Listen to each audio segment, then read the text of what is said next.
भगवान का दिया क्या नहीं है नीति के पास ससुराल में, नहीं है तो सिर्फ संतुष्ट। कितना प्यार करने वाले सास ससुर, ख्याल रखने वाला पति नीलेश और दो प्यारे से बच्चे अरु और सार्थक।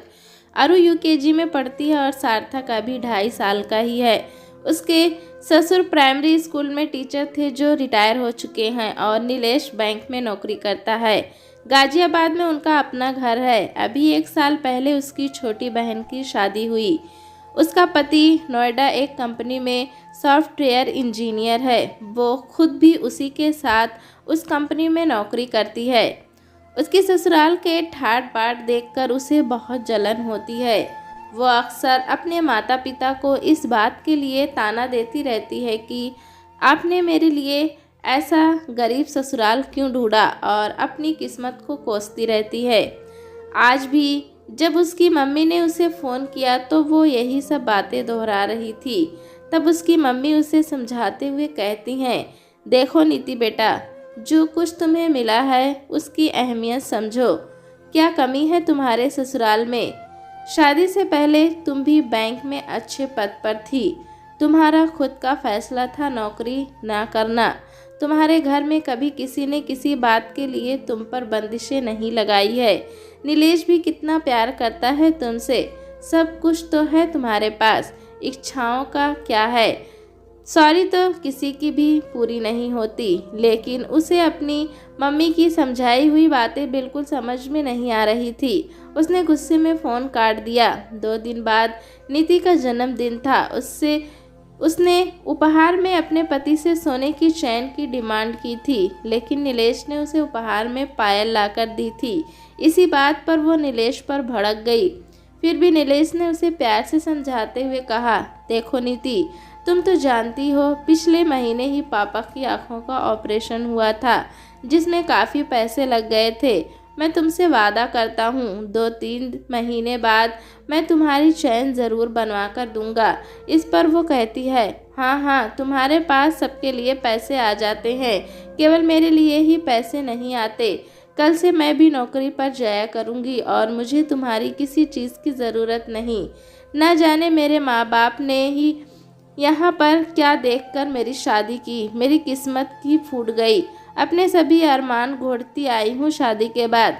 दोनों बच्चे सहम गए थे। इसी वजह से नीलेश कुछ नहीं बोला और चुपचाप अपने माँ बाबूजी के कमरे में चला गया। थोड़ी देर बाद ही उसका बर्थडे विश करने के लिए उसकी बहन का फ़ोन आता है। अपनी बहन की शराई आवाज़ सुनकर पूछती है, क्या हुआ नेहा, तुम परेशान क्यों हो?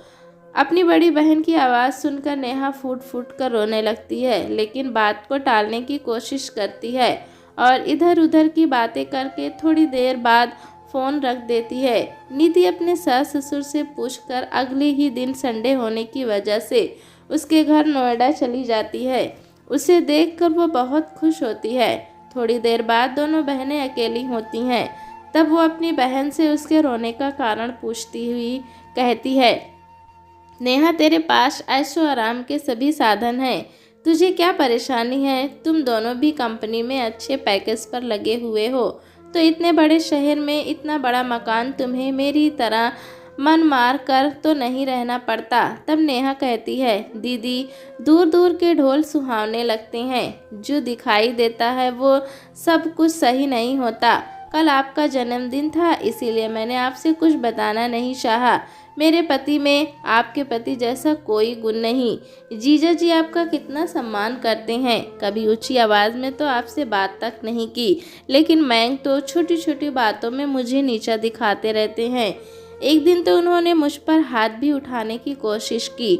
ऊपर से मम्मी जी ने मेरे खिलाफ ना जाने क्यों इन्हें भड़काती रहती हैं। ऑफिस और घर एक साथ संभालना बहुत मुश्किल हो गया है दीदी।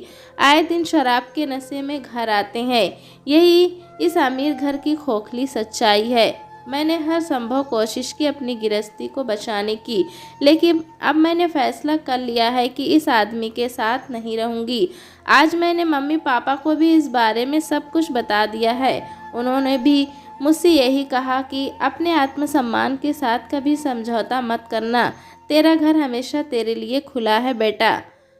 मुझे समाज की परवाह नहीं। अगर मैं समझाने से भी नहीं समझता तो मैं कोर्ट कचहरी से भी पीछे नहीं हटूंगा। सही कह रहे हैं पापा, हम सब तुम्हारे साथ हैं।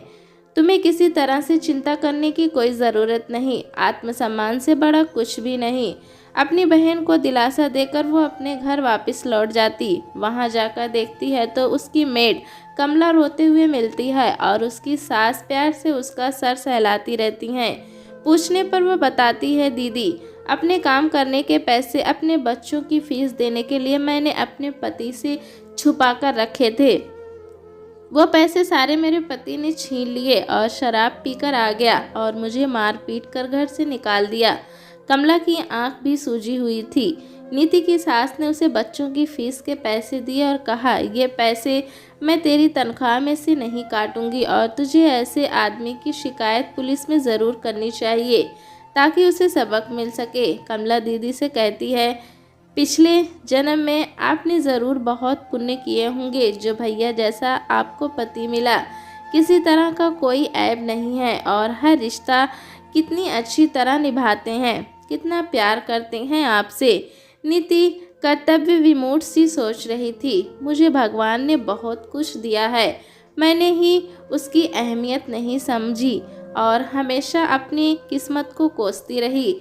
लेकिन सुबह का भूला अगर शाम को घर वापस आ जाए तो उसे भूला नहीं कहते। मैं अब कभी भगवान से शिकायत नहीं करूँगी। शाम को नीलेश उसके लिए तोहफे में सोने की चैन लाकर देता है तो वह रोते हुए उसके सीने से लग जाती है और कहती है, मुझे आपके अलावा किसी चीज़ की कोई ज़रूरत नहीं, मुझे माफ़ कर दीजिए। दूसरों को देखकर समझ में आता है कि भगवान ने हमें वो दिया है जो किसी को भी हासिल नहीं है। मेरे लिए अब अपने परिवार की खुशी से ज़्यादा कोई भी चीज़ अहमियत नहीं रखती। अब मैं पूरी तरह से अपने परिवार को ही समर्पित रहूँगी। ठीक है बहू, इसी बात पर अपने हाथ से हमें गाजर का हलवा बनाकर खिलाओ। उसकी सास उसके सर पर हाथ फेरते हुए बोली, समय रहते तुम्हें अपने परिवार की कदर हो गई तो इससे बड़ी और क्या खुशी हो सकती है।